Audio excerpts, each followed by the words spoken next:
Bonjour à tous, Ulrich Génisson, cofondateur de Eat Fat to Be Fit, la première communauté du régime cétogène depuis 2015. Je suis expert en régime cétogène et moi-même en cétose nutritionnelle de façon ininterrompue depuis 2013. Donc aujourd'hui, direction la France, on va à la rencontre d'Aurélien qui a bien voulu accepter mon invitation pour témoigner de son expérience du régime cétogène. Bonjour Aurélien. Bonjour Ulrich. Tout d'abord, merci d'avoir accepté de témoigner parce que tous les témoignages sont importants, toutes les expériences. Je ne sais pas si tu as vu précédemment les vidéos, mais tous les témoignages enrichissent en fait l'expérience collective du régime Ouais, cétogène et le terrain. Vas-y. j'en ai vu quelques-uns, ouais, et c'est vrai que c'est super intéressant, c'est quand même relativement varié, et puis ça enlève tout de même pas mal de questions à pas mal de monde. Parce que par rapport à tout ce qu'on peut lire sur Internet, clairement, vaut mieux Alors je regarder les rappelle vidéos, qu'on quoi. on est vraiment dans aujourd'hui depuis. Alors ça a commencé depuis 2020 dans une phase vraiment de désinformation massive. On a d'un côté Mhm. la science qui nous dit des choses et de l'autre côté on a les médias, les grands médias qui ont une sorte de monopole là-dessus et qui font des articles à charge sur le régime cétogène basés sur strictement rien. Donc cette série de vidéos en fait a pour but de réinformer en amenant des éléments de compréhension, mais en amenant aussi des témoignages avec des vraies personnes qui sont en régime cétogène, qui ont inversé beaucoup de pathologies, qui ont perdu beaucoup de poids, qui performent en régime cétogène pour le sport, etc. Et l'idée en fait c'est dans un premier volet avec 100 témoignages rapidement, une vidéo par jour, mais après on peut largement dépasser parce que les 100 témoignages, en fait j'ai mis 3 jours à en gros remplir mes créneaux d'enregistrement, je peux en faire des milliers une par jour, toi, on a de quoi s'occuper, mais les gens vont pouvoir constater qu'on est nombreux, qu'on est tous en vie, qu'on est en bonne santé et qu'on atteint notre objectif grâce au régime cétogène et que c'est facile et durable. Alors, aujourd'hui, donc tu voulais témoigner. Comment tu découvres le régime cétogène? À quelle date? Comment ça se passe? Pourquoi? Raconte-nous un peu cette découverte. Alors moi, clairement, j'ai ma copine qui a eu 2 cancers, Mhm. et du coup, en fait, bah, quand tu commences à chercher un peu cancer sur Internet, clairement, il y a quand même du cétogène qui sort pas mal. Et donc, du coup, bah, avec ça, j'ai lu quelques livres. À l'époque, j'étais abonné à la nutrition.fr et du coup, ça parlait quand même un tout petit peu de régime cétogène. Donc là, à ce moment-là, j'ai commencé à lire un peu quelques livres. À l'époque, j'étais pas du tout dans ce type de truc-là. J'étais quasiment en train de tourner végétarien, un truc. Enfin, en fait, si tu veux, constamment, quand je partais en vacances l'été, j'avais des problèmes de mal de tête, des trucs un peu comme ça, là. Et donc, du coup, j'ai comparé un peu ce que je mangeais à cette époque-là, pendant les vacances et le reste du temps. Et en fait, le truc qui sortait, bah, c'était un peu plus de pizza, un petit peu plus de trucs comme ça. Donc, du coup, j'étais à moitié passé végétarien en enlevant bah, tout ce qui était gluten. Parce que je me dis, bah ouais, du coup, ça peut venir clairement du blé, donc on va essayer d'enlever un peu le gluten. Donc, tu as retiré la pizza, le pain, les pâtisseries, tout ça, Ouais, les c'est viennoiseries, ces ça. choses-là. Ok. Après, déjà à l'époque, j'étais pas vraiment high carb, hein, parce que même ma salade du midi, il y avait beaucoup de végétaux dedans. Et Mhm. en termes de riz, c'était du 30 grammes à peu près, quoi. C'est vrai que Donc le pain, 30 le grammes de pain et la riz, pizza, déjà, c'est des grosses parts de glucides. ouais, Parce c'est que quand des tu grosses parts. Ouais. parles du gluten, pour ceux qui ne le connaissent pas, et pour ceux qui confondent, rappelons que le gluten, c'est la protéine qui est contenue dans le blé, c'est pas des Mhm. glucides. Et donc, du coup, les gens qui font un régime au gluten, bah déjà, ils retirent les pâtes, ils retirent le pain, ils retirent la pizza. C'est déjà une grosse Mhm. partie des glucides dans l'alimentation occidentale. Alors, Ouais. le riz et les pommes de terre, c'est autre chose, mais c'est déjà, tu peux réduire de facile 30-40% en moins de glucides par jour juste en retirant ça. Ouais. Voilà. Et donc du coup, quand je suis passé à ça, bah, clairement ça valait pas parce que niveau protéines, j'en avais pas assez. Ça, par contre, c'est une certitude. Je faisais germer quand même pas mal de choses pour avoir pas mal de micronutriments. C'est-à-dire que toutes les lentilles étaient germées, le soja vert, là, les haricots mungo, là, Oui, je mangeais pas ouais. mal de Les ça. pelouses de soja. Ouais. Voilà. Mhm. Et du coup, c'était pas mal. Ah, par contre, en termes de sport, en fait, je vais travailler en vélo. Du coup, je faisais 2 heures de vélo par jour. Et clairement, il y a eu un moment où il a fallu que je réfléchisse, parce que bah, clairement, j'apportais pas assez de glucides pour pouvoir rouler facilement, et j'en apportais trop pour pouvoir taper dans le gras, en fait. Et donc, Dans, du dans coup, ce milieu je fais vraiment attention à tous les sportifs. Attention pas dans ce travers de low carb qui mhm. est entre le high fat, enfin le élevé en lipides, et le en glucides. Au milieu, il y a le low carb. Donc, vous êtes sur un régime très riche en glucides. Vous réduisez les glucides. De l'autre côté, vous ne montez pas assez les lipides. Et de l'autre côté, vous devenez un mauvais brûleur de sucre parce qu'il n'y a pas assez de sucre dans l'assiette. Et vous devenez aussi un mauvais brûleur de gras en même temps, si vous êtes dans cet entre-deux. Et tous les échecs qu'il y a eu avec les régimes keto pour le sport, c'est ça. C'est vraiment cet entre-deux. On est nulle part, en fait. Ouais. C'est ce que tu as ressenti. Ben, en fait, c'est ce que j'ai ressenti. Et même à un moment, juste avant de basculer en keto, je me faisais un bidon le matin avec du miel, du citron, enfin un truc. À un moment, j'ai dit là, faut arrêter. J'ai dit là, faut arrêter. Je pense qu'il va falloir essayer autre chose. Et donc, c'est là que tu commences à creuser, à trouver autre chose. Autre façon de t'alimenter. C'est ça. En fait, ouais, j'ai lu le bouquin de Mark Sisson, La vie en mode céto. Du coup, en fait, j'ai vu des trucs qui me paraissaient totalement bizarres. Des trucs où le mec il dit j'ai pas faim, je peux envoyer du sport sans avoir mangé, ça pose pas de problème. Et clairement, moi, tous les trucs comme ça, faut que j'essaye. Donc, clairement, j'ai sauté directement dans le bain du keto, quoi. Comment tu t'informes? Comment tu commences?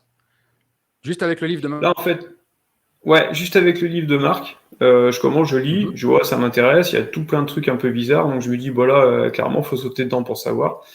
J'installe le chronomètre. Là, on est en 2019, juste avant le mois de novembre. Et du coup, je me lance direct, j'installe le chronomètre sur le téléphone, histoire de voir un peu. Parce que clairement, tant qu'on n'a pas mis l'application dessus, on se dit oui, non, mais on est bas en glucides, ça se passe tranquille. Ouais, non, clairement, ça passe pas tranquille, hein, parce que les 15 premiers jours à mettre moins de 20 grammes, clairement, faut couper vraiment pas mal de choses qu'on a l'habitude de manger, quoi. Parce que j'ai voulu faire vraiment propre. Sur chronomètre, parce que je te félicite vraiment d'avoir utilisé. En France, ça fait 10 ans que j'en parle. Les gens ne comprennent pas assez. Chronomètre, c'est une version gratuite. Il y a des options payantes qui vous permettent d'avoir plus de fonctionnalités, mais on va dire que pour 90% des gens, 95%, avec les fonctions gratuites, ça suffit largement. Vous avez accès à toutes les bases de données alimentaires mondiales. Ils utilisent la française, l'américaine, la canadienne. Tout ça, c'est fusionné. Et vous avez surtout la possibilité d'avoir accès à une liste complète de la ventilation des micronutriments, y compris les acides aminés, les acides gras, etc. C'est-à-dire que les gens qui connaissent rien à la nutrition, le chronomètre, pour moi, c'est un vrai outil pédagogique.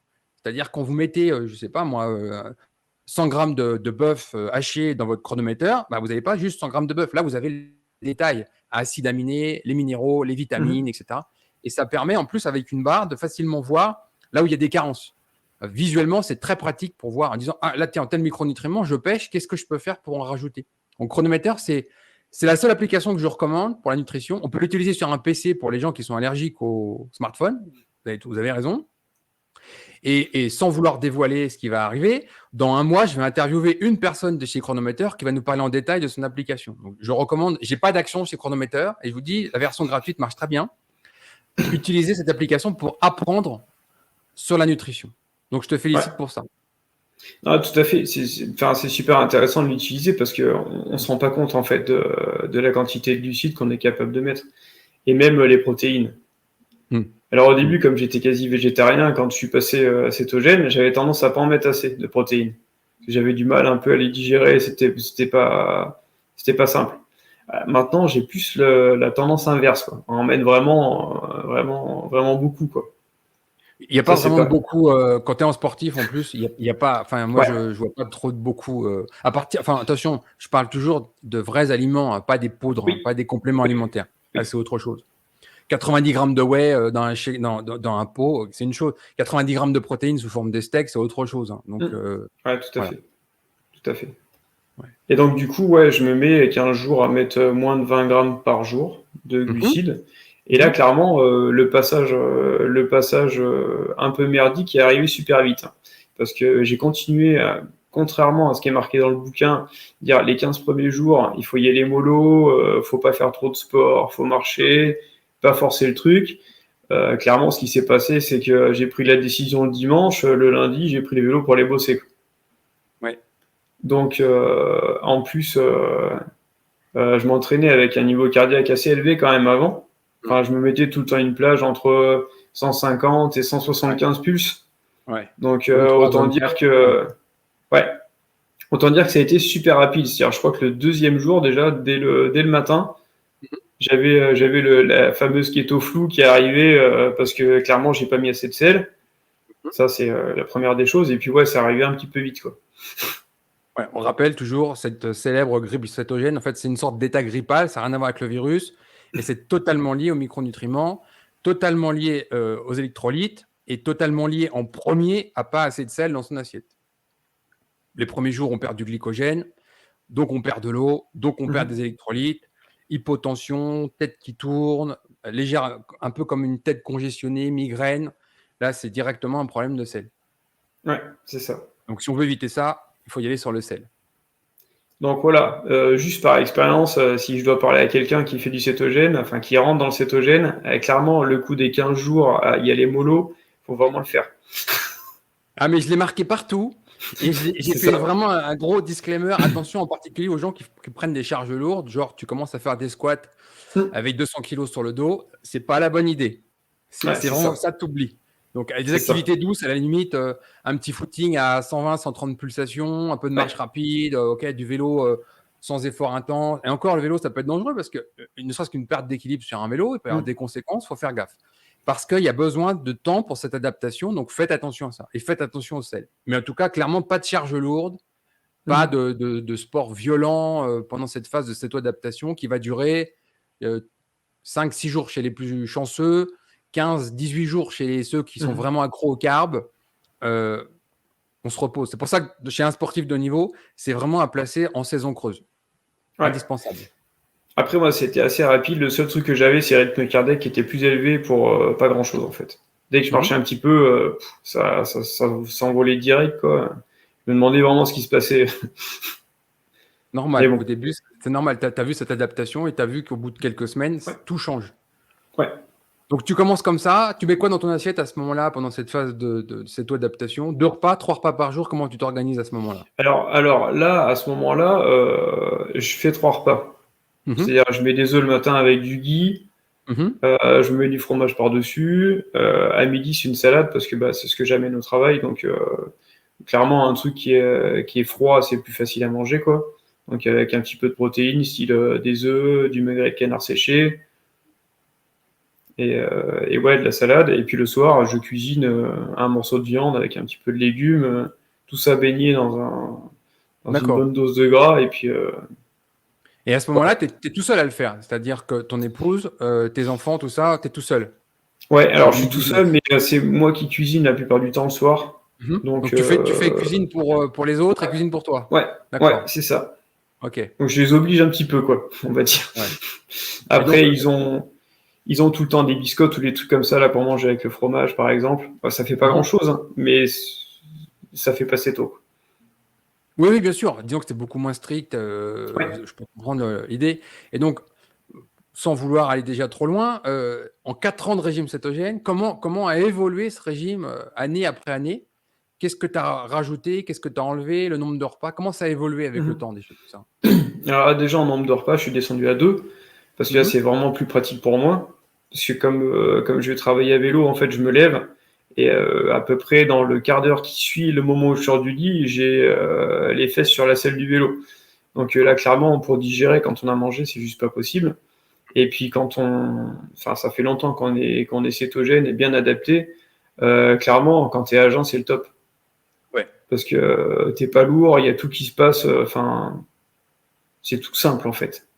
Et ça prend du temps en fait. Tu as dû l'expérimenter. Moi, je l'ai fait aussi.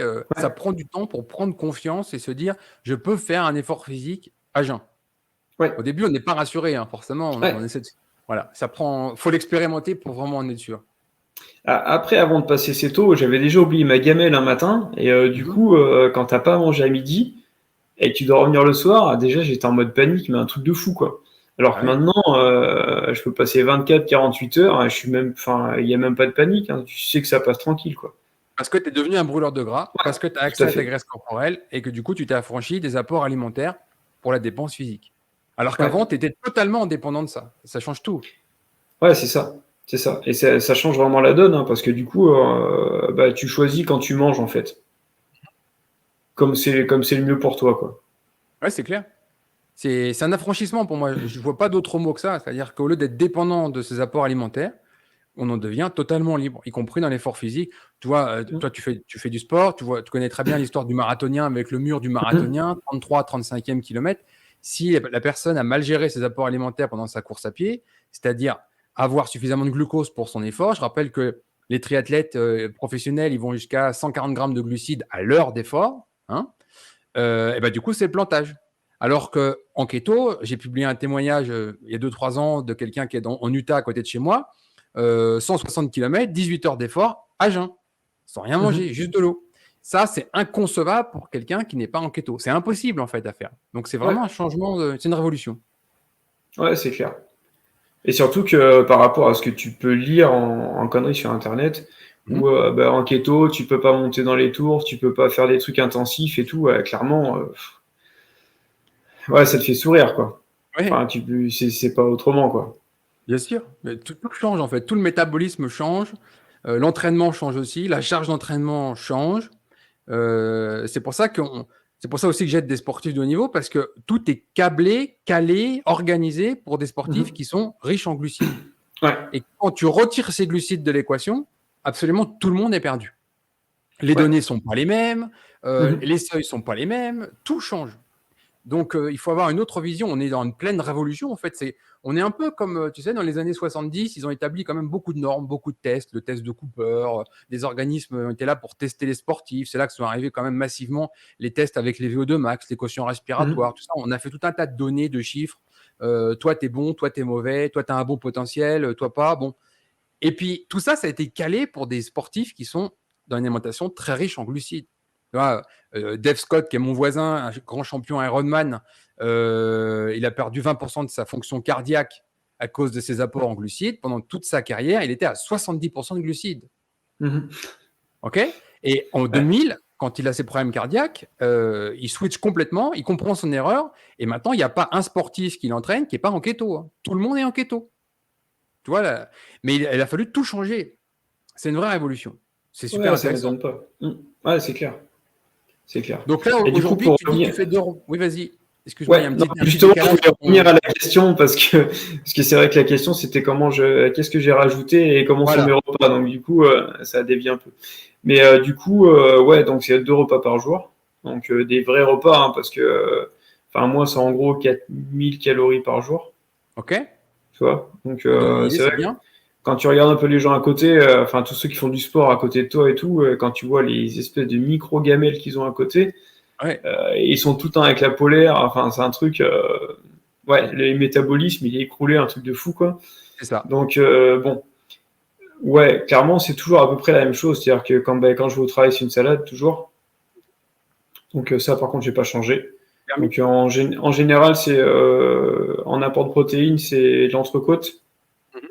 Avec une petite portion de foie. J'essaye en fait pour les apports en cuivre, en fait, j'essaye de mettre du foie tous les jours, mais en petite quantité.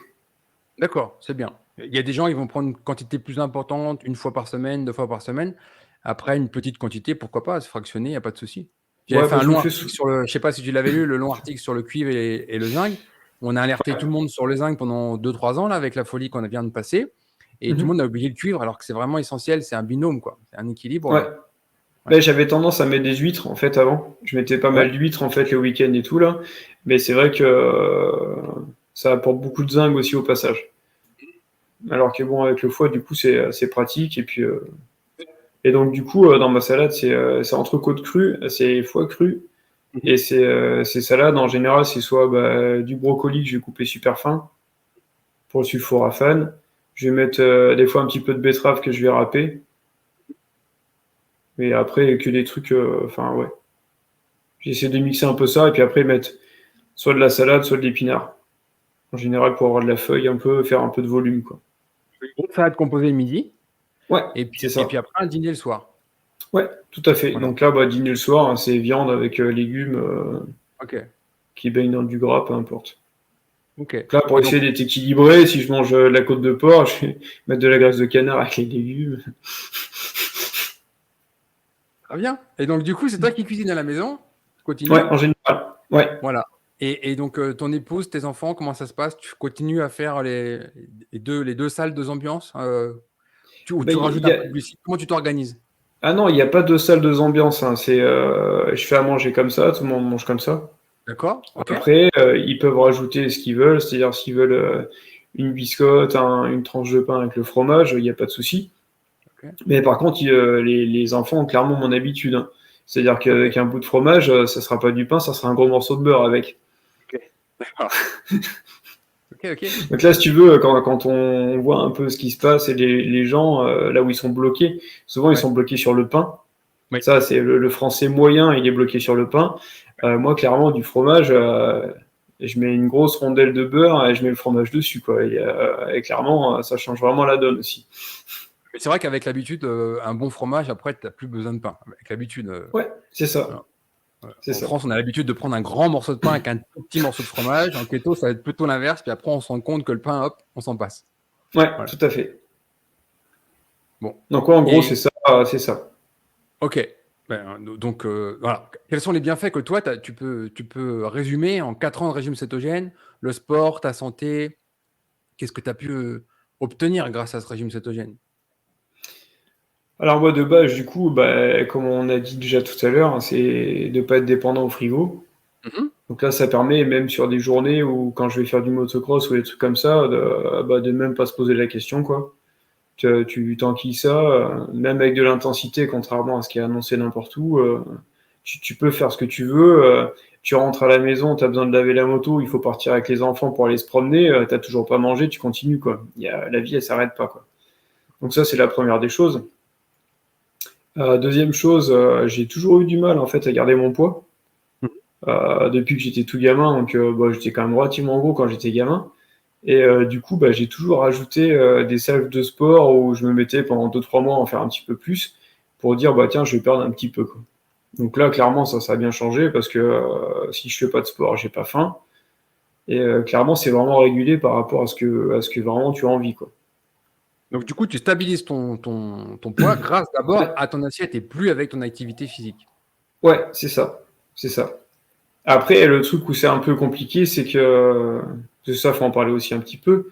Mhm. Comme je fais beaucoup de sport, les jours où je fais pas de sport, et je vais être un peu embêté parce que comme j'envoie des vrais repas quasiment à 2000 ou 2500 calories, les jours où je fais pas de sport, hein, je vais manger un repas et je vais faire, ok, là du coup j'ai plus faim de la journée. Du coup socialement c'est un peu plus compliqué, quoi. Mais bon, Oui, oui, ça parce que c'est que le si tu n'as samedi, pas ton quoi. appétit, du coup, tu arrives à te suffire d'un seul repas dans la journée, quoi. Ouais, ben c'est ça, c'est Mhm. ça. Mhm. Donc bon, après, c'est pour pas transmettre des mauvaises informations aux enfants. Mhm. Le fait de manger qu'une fois comme ça, c'est pas forcément une Mais image je à leur comprends. donner, quoi. Je comprends qu'au niveau social, c'est pas encore admis, mais il y a beaucoup de gens en keto, comme tu l'as fait toi, ils passent à 2 repas par jour. Et Ouais. puis avec le temps, surtout particulièrement ceux qui passent en une carnivore diète, Mhm. ben un repas par jour, quoi. C'est un très gros repas, une vraie satiété. Et en fait, le temps que ça soit digéré, ben, un par jour suffit. Alors c'est clair qu'au niveau social, ben, ça pose des problèmes quand les autres à côté le sont pas, parce qu'eux, ils ont 3 repas par jour. Donc tu les regardes manger, Ouais. quoi, ou c'est. Et puis Voilà. surtout par rapport au message qu'il leur est donné, quoi.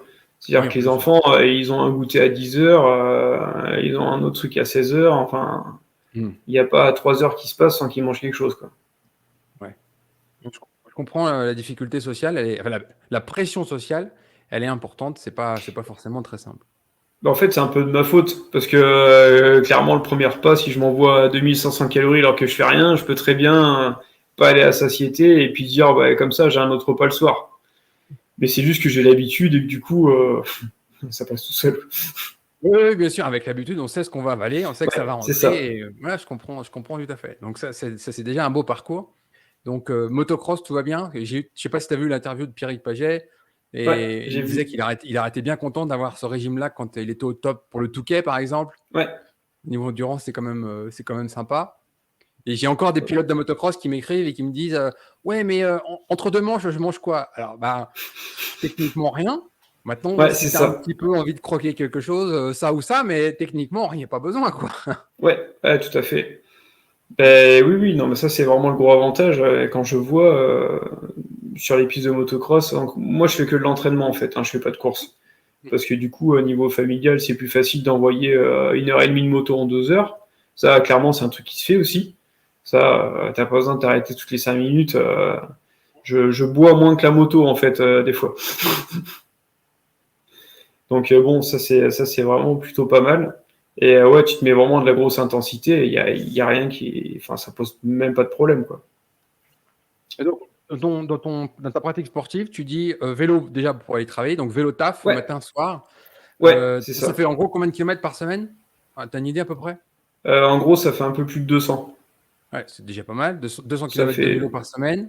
ouais, 200 km Tu fais par du semaine. motocross en entraînement. Et qu'est-ce que tu Ouais. pratiques d'autre?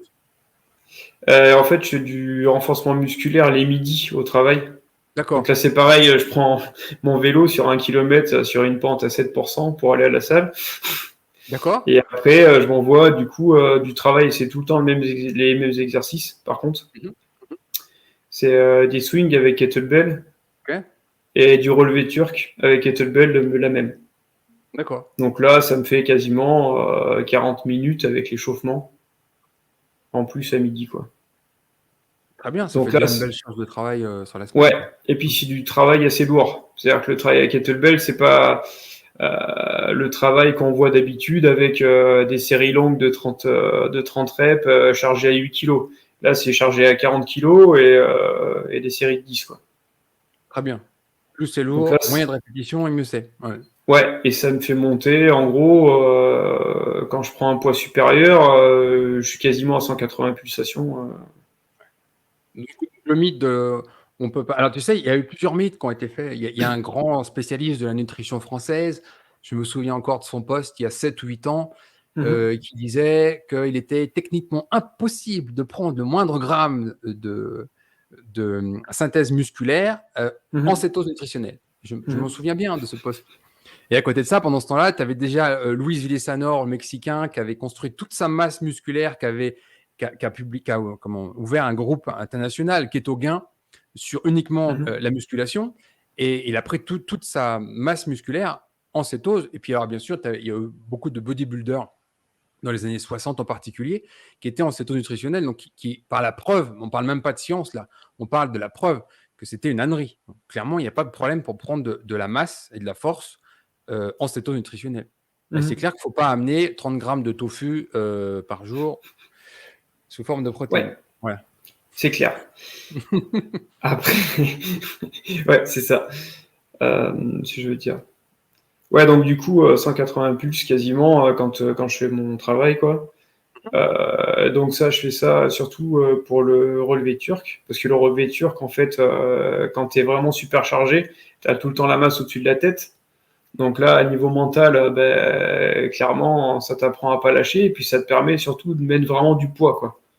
Si tu peux vraiment prendre des trucs, parce que bah, le cerveau, à un moment, il veut te protéger, donc tu peux vraiment faire des gros écarts, et tu as vraiment une progression qui est super importante. Oui. Donc je Et le fais ça premier parce qu'en fusible à fait, l'effort, c'est le cerveau, toujours. ouais, bah toujours. Mm. Et donc du coup, en fait, ça permet surtout de prévenir tout ce qui est blessure en motocross. Parce que le relevé turc, bah, en fait, tu viens faire plein de positions différentes et où tu gères tout le temps l'équilibre. Et donc là, en fait, tu viens interconnecter bah, tous les muscles entre le bas du corps, le haut du corps et le milieu. Et du coup, là, quand c'est super bien connecté, bah, tu as moins de risque de blessure. Donc c'est pour Et ça que je fais ça en fait tous les jours. on va faire un petit coucou à Marc Vallée qui va certainement écouter cette vidéo parce que c'est la toute première vidéo, mon premier entretien que j'ai fait. Et Ouais, Marc est un grand adepte du kettlebell. Donc, ouais, ben j'ai ça va lui faire entendu plaisir de voir cette ce, vidéo. ce mot-là l'autre jour. Et ouais, du coup, j'ai fait ah tiens, Un autre, un copain. c'est ça, c'est ça. Donc ouais, souvent, je travaille les swings à une main aussi là. Donc ça, c'est pour le grip, pour la moto. Mhm. Parce que du coup, quand tu lâches une kettlebell à 40 kg, enfin 40 kilos en face de toi, elle a vraiment envie de t'échapper des mains. Donc là, clairement, ça travaille pas mal de trucs. Et pour le grip, pour la moto, c'est vraiment top, quoi. À part les ampoules. Oui, bien sûr. Enfin, de toute façon, la moto, enfin, une fois que c'est bien calé, normalement, après, c'est bon, t'es tranquille. Ouais, c'est ça. Après, c'est bon. Oui, après, c'est bon.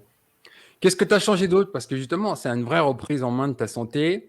Maintenant, tu as un Mhm. poids santé grâce à l'assiette. Tu fais beaucoup de Mhm. sport. Tu as Mhm. ajouté d'autres choses dans ta vie? Je sais pas, des suppléments alimentaires, gestion du sommeil, sauna, bain froid. Tu as amené quelque chose d'autre?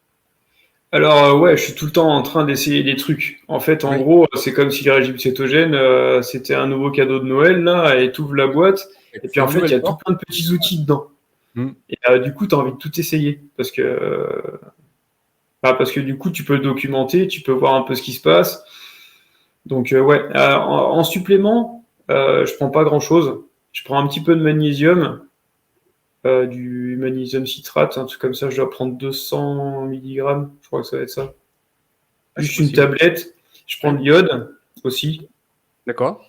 Et vitamine D quand on est de octobre, comme là maintenant, Bien. jusqu'à peu près avril-mai, quoi.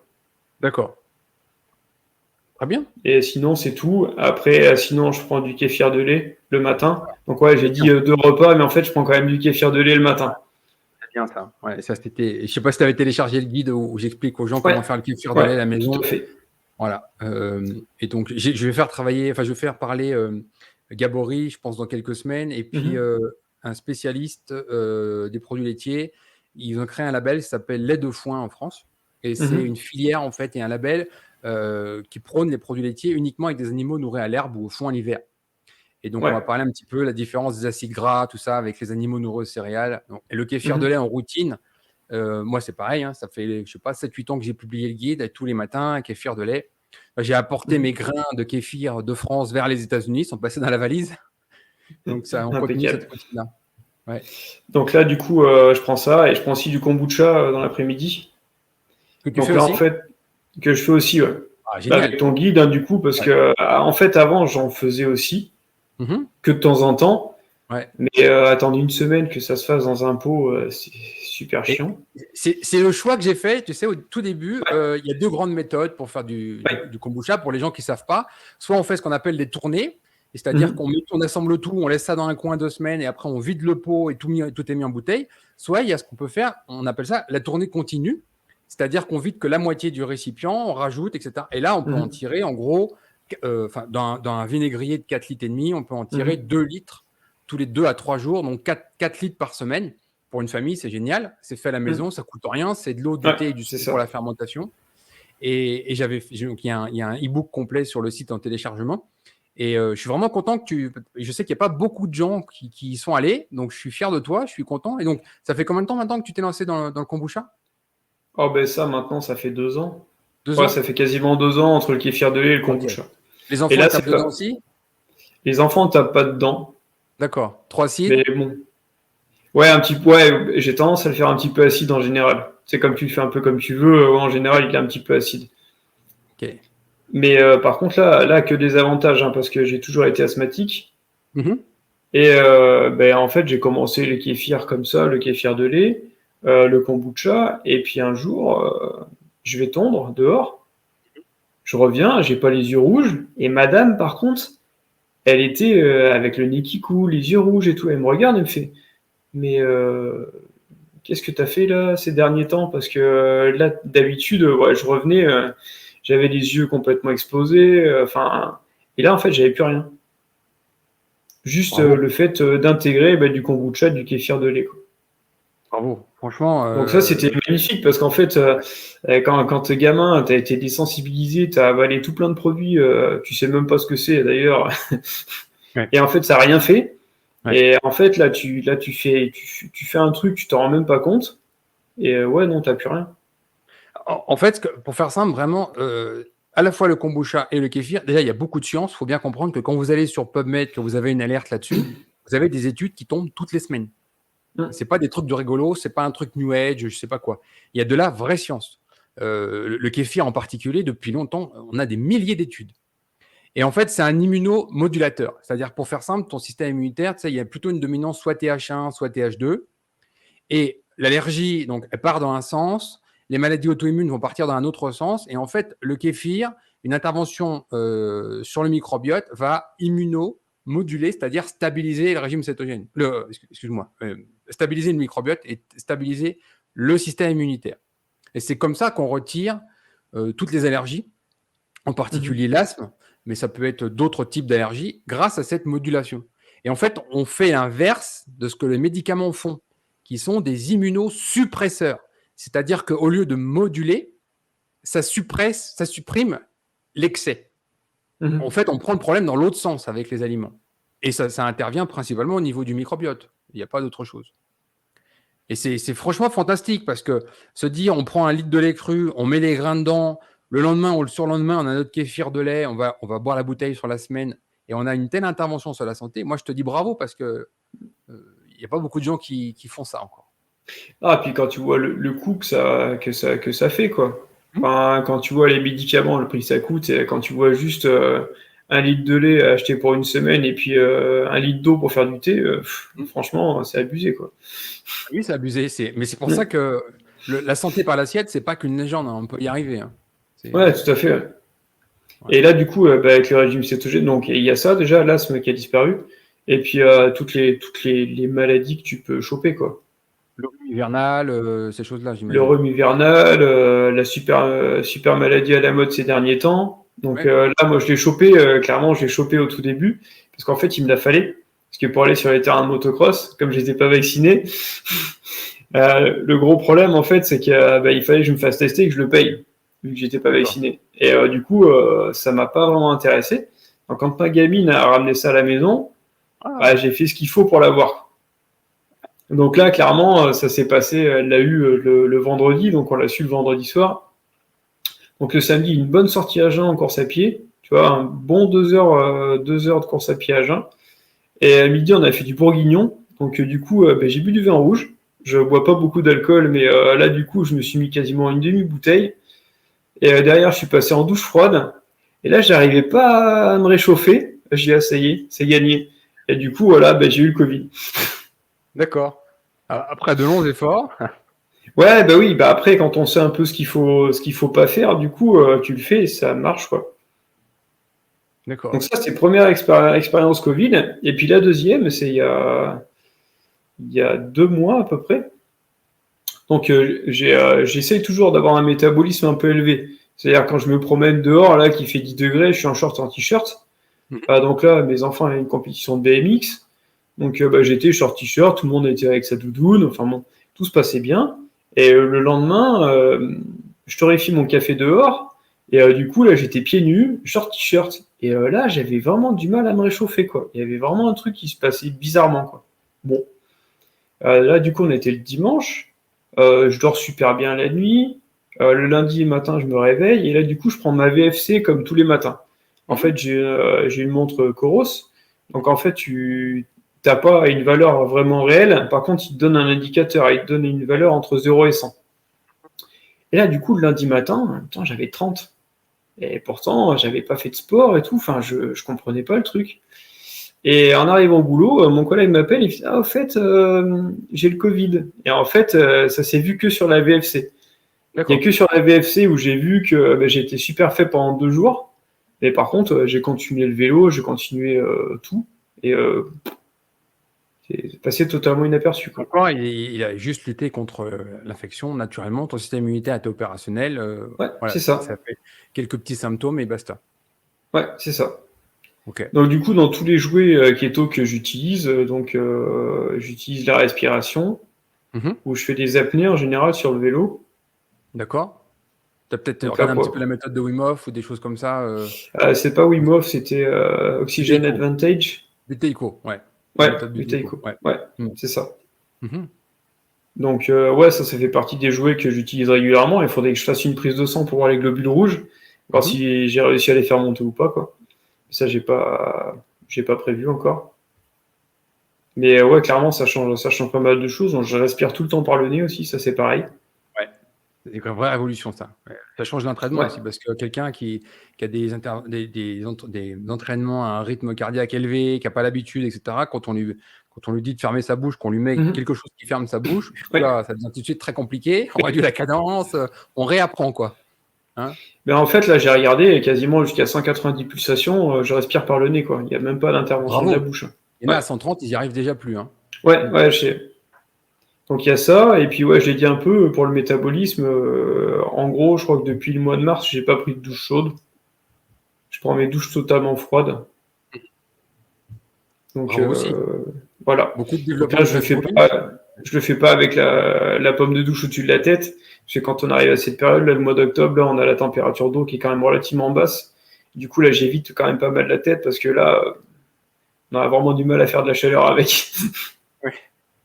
Non, mais c'est important, le développement de la graisse brune, c'est des choses qui sont super importantes, les gens ne se rendent pas compte, mais ne serait-ce que, par exemple, quand on lutte contre un cancer, Mhm. quand on regarde ce qui se passe avec quelqu'un qui a énormément de graisse brune, on va pas parler de Wim Hof, mais dans l'idée, c'est ça, qu'on lui fait passer un PET scan, tu sais, quand on recherche des Mhm. métastases cancéreux, on passe un PET scan avec un sucre radioactif qui vient, bon, et ben à l'image, on peut imaginer quelqu'un qui est bourré de graisse brune, en fait, il est totalement métastasé.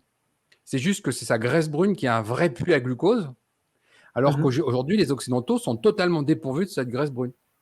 Ouais. Et ça participe aussi aux problèmes métaboliques qu'on a aujourd'hui. Donc l'exposition au froid, c'est naturel, sain, très bon. Ouais, puis on s'habitue assez vite en fait, hein. Hmm.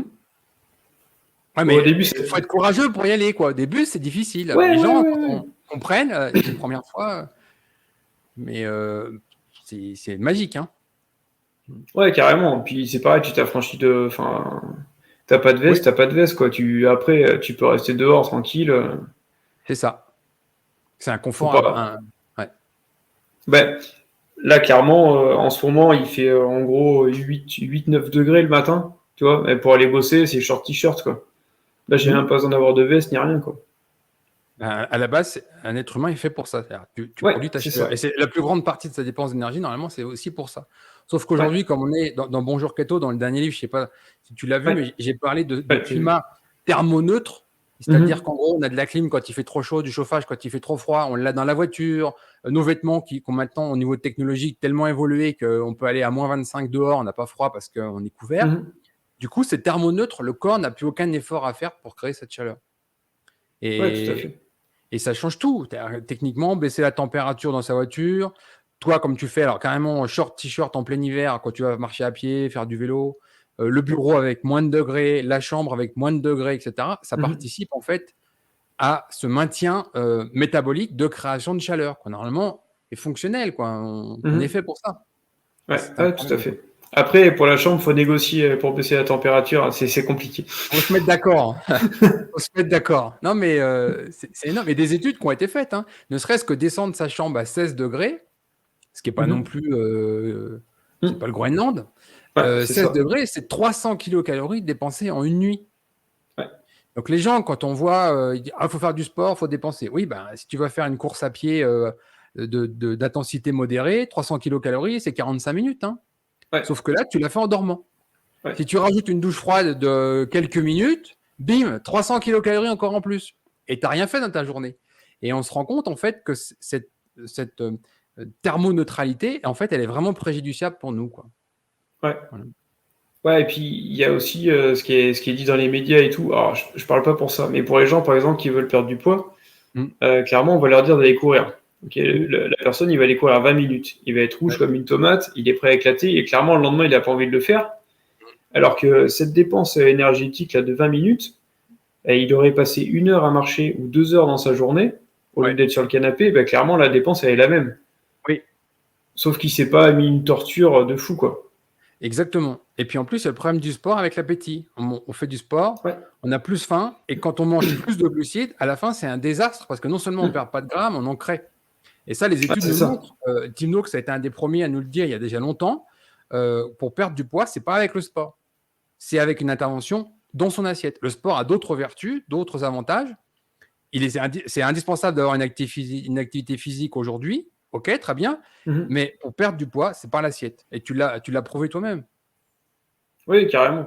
Et puis, ouais, le truc, en fait, c'est voir quelqu'un qui fait 110 ou 120 kilos en train de courir, Ah oui, c'est clair. rouge à éclater. Clairement, il y a plus de dégâts à faire que Oui, d'avantages, quoi. c'est clair. Pour perdre du poids, d'abord. Mmh. Bon. Est-ce que tu veux qu'on parle de ta famille, ta femme? C'est peut-être quelque chose que tu voulais qu'on aborde spécifiquement dans l'approche cétogène?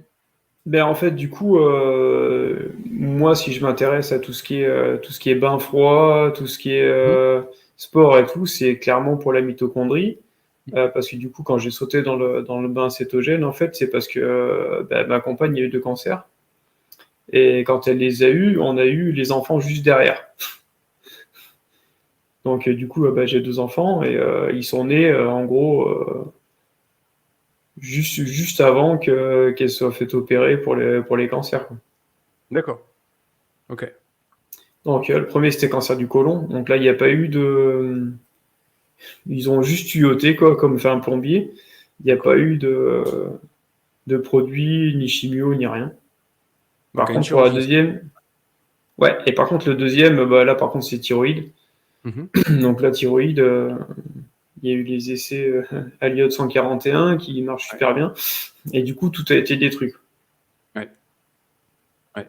Donc, on utilise un iode radioactif pour venir clairement détruire la fonction thyroïdienne et détruire Ouais, la thyroïde, c'est quoi. ça. Ouais. D'accord. C'est ça. Et donc, ta femme s'est intéressée un petit peu à l'approche métabolique, le cancer qui se nourrit du sucre, ces choses-là, En fait, pas plus que ça, mais du coup, elle m'écoute. Donc, elle a entendu quand même relativement pas mal ce genre de choses. D'accord. Mais non, en fait, pour elle, ça fait trop. Enfin, je pense que ça fait trop de contraintes, le régime cétogène. Elle Bon, peut pas, en fait, enlever certaines choses. Quand d'accord. elle va manger, elle prend ça comme une contrainte, en fait, d'enlever une petite tartine de pain pour manger avec du fromage, par exemple. Ok. Elle n'a pas encore vu les bienfaits qu'elle pouvait en tirer. Donc, pour elle, les choses qu'elle va retirer, c'est vécu vraiment comme une contrainte trop Ouais, importante qui ouais, l'empêche de passer le c'est pas, ça. quoi. Ah ouais, parce qu'en fait, elle a pas sauté dedans. C'est-à-dire qu'elle aurait sauté dedans, elle aurait vu les bénéfices directs. Clairement, ça change la donne. Mais quand tu es tout le temps un peu entre deux chaises, du coup, bah, tu vois pas vraiment les bénéfices, quoi. Ouais, je comprends. Donc, du coup, j'imagine qu'elle a de la T4 qui lui a été prescrite pour sa thyroïde en remplacement de la Ouais, production de thyroïdienne. ouais, Ok. c'est ça. Mais en fait, de base, elle avait déjà des comprimés parce qu'elle avait des nodules. D'accord. Des nodules Mm. chauds qui étaient autonomes, j'imagine? Non? Et produisaient de façon autonome des hormones thyroïdiennes? Ou c'était des nodules froids? Ouais, on ne sait pas. Elle Ok. prenait déjà des médicaments pour ça, justement. Donc, Ok. je pense que ça produisait rien du tout. Enfin, Ok, ou, donc. Ah, parce que souvent, c'est de la tu sais, l'hormone thyroïdienne qui est produite par la thyroïde, donc c'est de la T4, et après elle est convertie dans le foie, enfin principalement, mais pas que, mhm, en molécules actives, la mhm, T3. Et donc, quand il y a des ablations de thyroïde ou des choses comme ça, ils donnent de la T4 sous forme de médicaments tous les jours. Et mhm. après, ben, faut espérer que la T3 se convertisse correctement. D'accord. Et c'est là que, par exemple, des micronutriments comme le sélénium sont indispensables pour la conversion Ouais. T4-T3. Ok. Est-ce que tu voulais ajouter quelque chose d'autre à ton témoignage, appuyer quelque chose d'autre, peut-être encourager les gens qui hésiteraient à passer? Ta femme qui te regarde, là, je suis sûr qu'elle va regarder la vidéo. Ouais, ouais, c'est possible. Après, ouais, depuis le temps que je suis en céto, si elle avait dû passer vraiment complètement dedans, je pense que ça aurait été déjà fait, quoi. Après, j'ai quand même beaucoup de bouquins à la maison, elle a quand même moyen de Non, vraiment rentrer Nelly, dans elle le a fait dans sujet. Bonjour Keto un superbe dossier pain. C'est déjà c'est Ouais, pour ça qu'elle je a fait un sais. dossier pain, parce qu'on a vraiment identifié il y a longtemps que le pain était vraiment un élément central sur les gens qui échouent, qui arrêtent. Là, Ouais. quand tu fais du pain qui ressemble à du pain standard, Mhm. où tu peux tartiner, etc., c'est une phase parfois critique pendant 6 mois, un an, avant que les gens se disent, bah, finalement, du pain, je n'ai pas besoin, je n'ai plus besoin. Mais il y a besoin de cette béquille. C'est comme les desserts cétogènes, tu vois, il y a beaucoup qui ont utilisé des desserts cétogènes régulièrement, des pâtisseries, tout Mhm. ça. Ils font ça 6 mois, un an, et puis après, ils se disent, oh, bah, finalement, je n'ai pas besoin. Et puis, Ouais, c'est peut-être des gens qui, 5 ans après, arrivent en carnivore diète parce qu'ils n'ont plus besoin de tout ça, quoi. Tu vois. ouais, Mais ouais, ça a tout à été une fait. phase critique, il a fallu le faire. Après, la phase critique, des fois, c'est quand tu vas chez les gens. En fait, quand tu es invité et Hum, tu refuses le dessert parce que franchement, il t'intéresse pas, hum. ben, clairement, les gens, ils le prennent mal. Alors, moi, j'avais pris du coup des recettes de votre site où j'avais Mhm. fait un Paris-Brest. Ouais. Donc, qui était une tuerie, hein. Franchement, c'était super bon. Mais par contre, Nelly était fière de cette recette-là parce que c'était un dupe important. ouais. Et Ouais. par contre, du coup, ben, j'ai été super déçu parce qu'en fait, c'est super bon. J'avais Mhm. passé vachement de temps à le faire. Et en fait, je voyais pas l'intérêt. Bah Enfin, oui, je ok, comprends. c'était bon, mais en fait, c'est pas le truc enfin, où je me lèverais la nuit pour le faire, quoi. Je Non, préfère mais manger. en fait, franchement, il faut différencier les gens qui sont addicts au sucre Ouais, et qui veulent passer en keto. Ils ont besoin de façon impérative de tout ça. Ils ont ouais. besoin de crêpes, de gaufres, de pain, de gâteaux qu'ils vont faire 3 fois par semaine. Ils ont Mhm. besoin de ça. Et une Ouais, fois qu'ils font ça, qu'ils sont bien en céto, bien installés, avec le temps, bah, ils s'aperçoivent qu'il n'y a plus ce besoin indispensable comme avant. Et donc, du coup, Ouais. petit à petit, ils en font de moins en moins. Ils font un gâteau par an parce qu'ils sont invités. Ça s'arrête là. Ouais, c'est ça. Et c'est un peu comme, tu sais, un enfant, quand tu lui apprends à faire du vélo, au départ, tu mets les roulettes. Et ben là, en fait, les pains keto, les desserts keto, c'est les petites roulettes, en fait. Ouais, Hein, ouais, puis c'est après, ça. hop, tu enlèves les roulettes, tu fais du vélo tout seul. Et ben après, tu peux te passer, tu peux aller sur quelque chose de plus simple, de plus rapide. Ouais, ouais, carrément. Et c'est surtout le message que je voudrais passer, en fait, c'est que souvent, quand on va chercher sur Internet pour passer cétogène, on va trouver des espèces de recettes de cuisine où on va passer 3 heures en cuisine. Clairement, quelqu'un qui déjà mange que des produits industriels, bah là, direct, ça va être un frein pour lui, quoi. Alors qu'en fait, le keto, il n'y a rien de plus simple. On prend un bout de viande, on prend un peu de légumes, on cuit ça directement dans du gras et tout est fait, quoi. Enfin, et Ouais. puis clairement, tout est meilleur. Je veux dire, quand mes enfants, ils veulent pas de brocoli à l'école et qu'on me dit, ah, les brocolis, ils aiment pas trop ça, quand je les noie dans quasiment 3 cuillères à soupe de beurre pour 2 brocolis, et clairement, c'est plus la même chose, quoi. Après, je suis une mascarpone, tu prends des brocolis, tu les cuis à Ouais, l'eau, tu mets une mascarpone dessus, un peu d'air, ouais, d'aromate, ce que tu veux. Ça c'est n'a rien à voir ça. avec des brocolis cuits à l'eau, qui n'ont pas de goût, Ouais, qui sentent mauvais, quoi. ouais. Ah, ça change tout, quoi. Je veux dire, Mhm. quand tu fais des choux-fleurs, par exemple, je les fais souvent au four, en fait. Je me coupe les fleurettes comme ça, je les jette au fond dans de la graisse de canard, je les mets 40 minutes à 140 degrés, tu les retournes au bout de 20 minutes, ça y est, c'est prêt, quoi. Ouais, je suis d'accord. Je sais plus qui c'est qui nous disait il y a quelques jours encore, je vous défie de faire plus vite que moi quand je mange une poêle, une entrecôte, aller-retour, c'est 15 minutes, Ouais, quoi. C'est terminé, c'est ouais, c'est réglé. ça, Ça cuit c'est plus ça. vite une casserole de pâtes. Ouais, Voilà. Et donc, je ouais, suis parce d'accord qu'en avec toi, on peut aller sur un régime cétogène ultra simple où on cuit les aliments, on juxtapose et c'est très ouais, rapide. Tout ouais. ça, ça rentre en moins de 30 minutes top chrono. Ça, c'est vrai que ça peut être un frein quand on voit un peu toutes les recettes en fait qui traînent. Ouais, clairement, si on doit passer tous les jours à 3 heures en cuisine, ouais, ça le fait pas, quoi. Alors que c'est Non, vraiment je suis super d'accord. simple. Je suis d'accord. Nous, on a développé, tu sais, on a écrit, créé 500 recettes en tout, en cétogène. Mhm. On a fait le compte l'autre jour. Entre notre site et nos 2 livres, on est déjà à 400 publiés. Mais Mhm. c'est clair que si tu veux, notre rôle, c'est d'expliquer des choses que les gens ne peuvent pas faire. Typiquement, faire un Paris-Brest, faire une tarte au citron, Ouais, faire des pains cétogènes, etc. C'est pas des choses que vous allez faire tous les jours, mais vous avez besoin d'une recette ouais. détaillée au gramme près, où tout est carré. Bon, vous suivez ça. Mais vous ne pouvez pas faire ça tous les jours parce que les gens, ils n'ont pas assez de temps, c'est normal. De l'autre côté, nous, on ne va pas écrire des livres pour expliquer aux gens comment cuire une escalope de poulet, cuire des haricots verts et mettre de la crème fraîche dessus. Ça n'a pas de sens, surtout. Voilà. Non, mais ça c'est clair.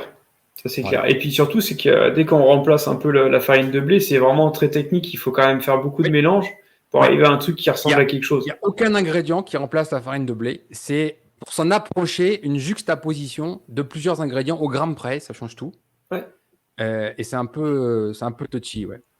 Ouais, parce que j'ai un peu ma mère qui a fait un peu n'importe quoi au début. Je suis passé cétogène et voulait absolument me faire un dessert qui est sorti de sa tête. Autant te dire que le truc, je crois que même le chien, il en aurait pas voulu, quoi. Ah ouais, mais en plus, les gens, ils se rendent pas compte du boulot que c'est. Mais nous, quand on a commencé en cétogène en 2013, il y avait rien. Mais Ouais. vraiment rien. Du coup, moi, j'ai passé un temps considérable, en particulier dans des magasins genre Biocop ou des choses comme ça, où il y avait des choses alternatives en disant, tiens, la farine de soja, est-ce que je peux l'incorporer? Il y a quoi dedans? Bon, protéines, glucides, lipides, ok. La farine de lupin, est-ce que je peux? Ok. Et on a fait ça pour tous les ingrédients disponibles. Et après, une fois qu'on a tout ça, qu'est-ce qu'on en fait? Comment on assemble ça, quoi? Qu'est-ce qu'on peut Mhm. faire avec ça? Et donc, ça a pris un temps considérable. Maintenant, 11 ans plus tard, il y a déjà plein de choses qui ont été publiées. Les Américains, ils avaient déjà de l'avance. Mais il y a des ingrédients qu'on a ici qu'il n'y a pas encore en Europe. Donc, ça prend du temps. Nelly a sorti des nouvelles recettes avec des fibres qui viennent d'arriver, qui sont intéressantes parce que ça donne de la masse. On perd de la masse quand on retire la farine de blé, Mhm. quand on a des pâtes à créer. Mais ça prend un temps considérable à développer. C'est voilà. Mais on peut faire du régime simple et ça, j'encourage tout le monde. Il y a beaucoup de gens qui font du régime cétogène juste avec notre guide de démarrage. On a notre liste d'ingrédients qui tient sur une page. Mhm. Et les gens, ils savent très bien que quand ils vont chez le primeur, chez le poissonnier, chez le boucher, chez le fromager avec cette liste-là, il y a tout. Ils Ouais, ça cuisent passe. tout, ils Mhm. juxtaposent, terminé. Il n'y a pas eu de cuisine en fait, c'est juste de la cuisson, juxtaposition. Et on peut réussir un régime cétogène de cette façon-là. Oui, carrément. Et puis, faut pas écouter tout ce qui se dit aussi. Parce que c'est vrai que quand on regarde quand même sur Internet, sur pas mal de sites, en fait, il y a tellement de trucs qui vont être interdits. Oui. C'est un truc, enfin, tout ce qui est Ça a pas de sens. fromage, le café et tout, et c'est des trucs. Ouais. Ça n'a Ça, pas c'est de un peu sens. Et compliqué. moi, Ouais. je me suis battu depuis le début pour pas en faire une religion. J'ai toujours dit qu'en régime Mhm. cétogène, il n'y avait rien d'interdit. De base, c'est Ouais. pas ça autorisé, ça qui est interdit. Et je l'ai vu fleurir ce truc-là avec les années, des gens qui sont arrivés en disant ouais, ça faut pas, ça faut pas. Il n'y a aucune base scientifique, il n'y a rien. Ouais. Moi, quand j'ai vu par exemple des gens à dire le régime cétogène, ça se fait sans produits laitiers. Ah bon? Alors moi, j'ai perdu 35 kilos en mangeant entre 1 kilo et 1,5 kg de fromage au lait cru par semaine. Je ne suis pas un extraterrestre. Hein. Mhm. Et à côté de ça, c'était mascarpone, crème fraîche à gogo partout. Donc c'est une ânerie. Concrètement, il Oui. n'y a rien. Et quand on regarde un petit peu les gens qui font des choses scientifiques, typiquement Virta Hills ou des choses comme ça, qui ont des cohortes sur des années, etc., on voit très bien qu'on peut très bien faire du régime cétogène avec ou sans produits laitiers selon les goûts de chacun. Mais il n'y a pas à Mhm. interdire ça. C'est stupide. Ça n'a pas de sens. Ouais, c'est Et à, clair. côté, et à côté de ça, quelqu'un qui me dit, moi je fais du régime cétogène, j'ai 20 grammes de glucides par jour avec mes légumes et je m'autorise un carré de sucre de 5 grammes dans mon café, bah oui, ok, ça fait 25 grammes, très bien. Il est où le problème? Donc il faut bien comprendre qu'il y a une grande différence entre un carré de sucre qui fait 5 grammes et Marc nous le disait par exemple, que je ne sais plus, c'était son père qui fait une chantilly, il met un peu de sucre dedans, donc dans sa dose de chantilly, il doit y avoir 5 grammes de sucre. Il y a une très grande différence avec ça, avec les 250 et 350 grammes de glucides qu'un occidental moyen s'avale par jour, Mhm. sous forme de Ouais. pain, riz, pâtes, etc. Donc, c'est la dose aussi qu'il faut comprendre. Et toi, Oui. tu as fait toute la Céto Academy, tu as été un élève assidu. Tu sais très bien le temps que ça prend pour essayer d'amener la bonne information et détricoter toutes les croyances qu'on a, hein, qui sont un peu idiotes, quoi. Ouais, carrément. Parce que clairement, quand j'ai ma gamelle du midi, quand le collègue d'à côté se pointe, ah, mais je crois que t'étais cétogène et t'as de la betterave. Oui, un petit peu. Enfin, je veux dire, je vois pas, je vois Ouais, pas où est le problème en fait. ouais, ouais, ouais, ouais. Mais ça Bah, dépend on ce a que fait tu ça. recherches et tout. Enfin, Tu sais, dans notre premier livre, j'avais proposé 2 jus de légumes. Parce que moi, je suis un grand fan de la betterave rouge. Quand on est sportif, la betterave rouge, ça fait ouais. longtemps qu'on sait ce que ça fait.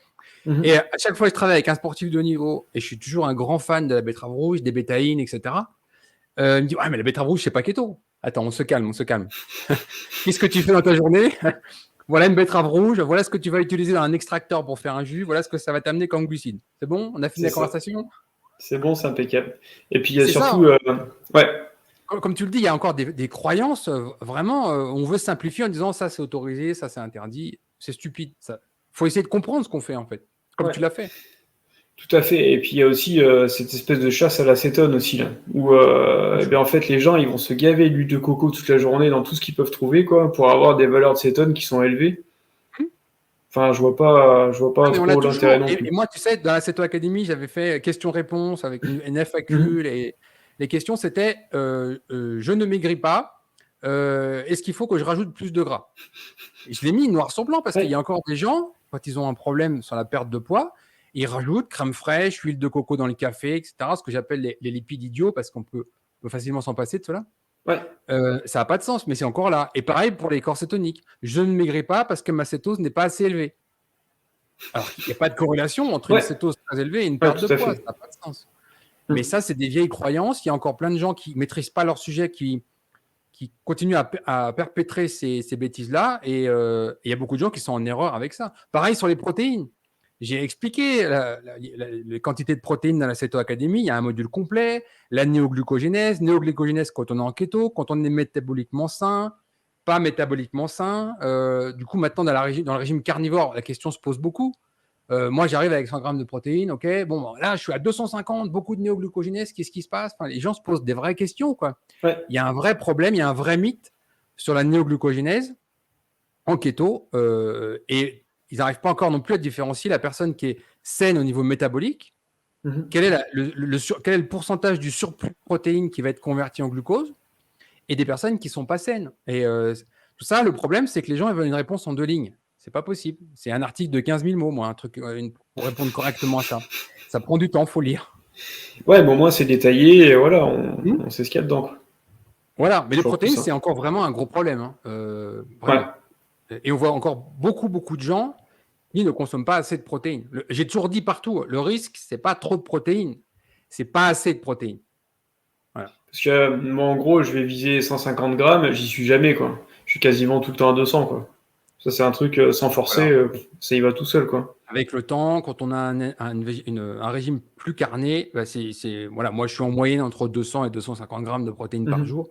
Et j'ai des jours à 350 grammes de protéines. Et uniquement avec des aliments, pas avec des suppléments Ouais, ou bien des sûr. poudres. Ouais. Voilà. Mais du Voilà. coup, tu peux prendre ta glycémie le matin et c'est pas envolé le lendemain matin, quoi, par rapport à tous les mythes Ma glycémie, qu'on elle est annonce, quoi. ultra. Maintenant, je la prends quasiment plus parce que ça m'intéresse plus. Ouais, Dans le sens où le matin, en général, elle est à peu près à 65. Et je peux la prendre n'importe quand, après n'importe quel repas, je dépasse pas 100. ouais, ouais, Voilà. carrément. C'est Après, plus moi, intéressant. j'avais fait l'essai justement au niveau protéines, à voir jusqu'à combien on pouvait aller et voir un peu ce qui se passe. Bon, par contre, ma glycémie, elle est toujours un petit peu plus élevée le matin. Parce que je me réveille pas naturellement, c'est réveillé à la montre et tout. Donc Le sommeil joue beaucoup pour ça. souvent, je suis à 80. Je suis pas en dessous, quoi. Mais je te garantis que si tu travailles ton sommeil, tu descends. Ouais, j'ai déjà pas mal travaillé, quoi. Non, Mais mais après, déjà, je suis. la base, c'est à peu près dormir vers 9h45, 10h. Mhm. Et alors, je sais pas à quelle heure tu te lèves le matin pour aller travailler, mais en gros, pour faire simple, tu te lèves naturellement à 6h. Ouais, Et là, tu prends ta glycémie à 7 et tu vois que avant de manger, bah, tu es à 65, 70. Voilà. C'est le petit reliquat est là et en fait, ça se joue avec le cortisol. ouais. C'est-à-dire, si tu manages ton pic de cortisol et une stabilité du cortisol derrière, eh ben, c'est ça qui va te permettre de manager ta glycémie après. Moi, le gros problème, en fait, c'est le repas du soir. Il est tout le temps un poil trop Aussi, tard par aussi. rapport à l'heure de coucher, quoi. Si tu es en vacances, par exemple, et que tu veux faire des essais là-dessus, bah, tu vas prendre un gros petit déjeuner, tu vas prendre un déjeuner conséquent, mais pas non plus délirant, mettons à midi, 13h, 14h. Mhm. Tu Mhm. manges rien le soir, tu te couches tôt, pas de lumière bleue, tu te couches tôt, bonne exposition à la lumière du jour la journée, tu te couches tôt à 9h, 9h45, 10h. Le lendemain, tu te laisses te réveiller sans réveil, tu prends ta glycémie une heure après, et bim, tu y es. Ouais, ouais, carrément. Ouais. Dans Carrément. l'idéal, hein, parce que je sais bien que chacun a son agenda, a son travail, Ouais, ses enfants, etc. Je comprends bien la difficulté. ouais, Mais c'est c'est le sûr. secret après. Après, ouais, on essaie d'adapter par rapport à tout ce qu'on peut, quoi. Hmm. Mais bon. Ah non, mais moi, je suis pas un religieux, tu vois. La plus grande partie de ma perte de poids, je l'ai fait en me levant à 4h30 du matin. Mhm. Parce qu'il fallait que je sois à 6h au travail. Et donc, le petit déjeuner, c'était un repas complet. Nelly, elle hurlait parce qu'elle se levait juste quand je partais. Ça sentait tout ce qu'on veut parce que c'était du bacon, c'était des côtes de porc, c'était des steaks, c'était steak de thon, poisson le Mhm. matin, etc. J'étais au brocoli, j'étais au chou de Bruxelles, j'étais au chou-fleur, etc. Et je faisais ça comme ça parce que c'est beaucoup trop tôt au niveau métabolique. C'est Ouais. stupide de manger à cette heure-là, mais j'avais pas le choix. Et je mangeais pas le midi parce que je ne pouvais pas. Et donc je faisais du coup un gros dîner le soir, aussi tardif parce que je rentrais Mhm. tard. Et au niveau chronobiologique, c'est absolument pas l'idéal, quoi. Mais j'avais pas le choix. C'était ça ou rien. Oui, oui, bien sûr. Donc j'ai fait avec ça. Donc dans la vie, on fait comme on peut. Mais déjà faire ça, ben, moi, ça m'a apporté beaucoup parce que 35, enfin, j'avais perdu 32 kilos de cette manière-là. Après, le reste, je les ai perdus après, de façon linéaire en 18 mois, quoi. Mhm. Donc on peut le faire. Même si on n'a pas des conditions idéales, on peut faire quelque chose. Ouais, carrément. Et puis après, on peut s'adapter. Par exemple, l'autre jour, j'avais réunion au club de BMX et tout. Je suis rentré super tard le soir. Enfin, super tard, je suis rentré 8h30, un truc comme ça, j'avais pas mangé. Clairement, la prise de décision a été, bah, je mange pas, parce que sinon, je vais éclater mon sommeil, quoi. Ouais, ouais. Et du coup, là, c'est le truc qui est quand même relativement impressionnant, c'est que on n'a pas mangé depuis midi, on a fait du vélo parce que bah, j'étais arrivé au truc en vélo. Il était 8h30 le soir et j'ai préparé ma gamelle pour le lendemain alors que je savais que j'avais pas mangé, quoi. Hum.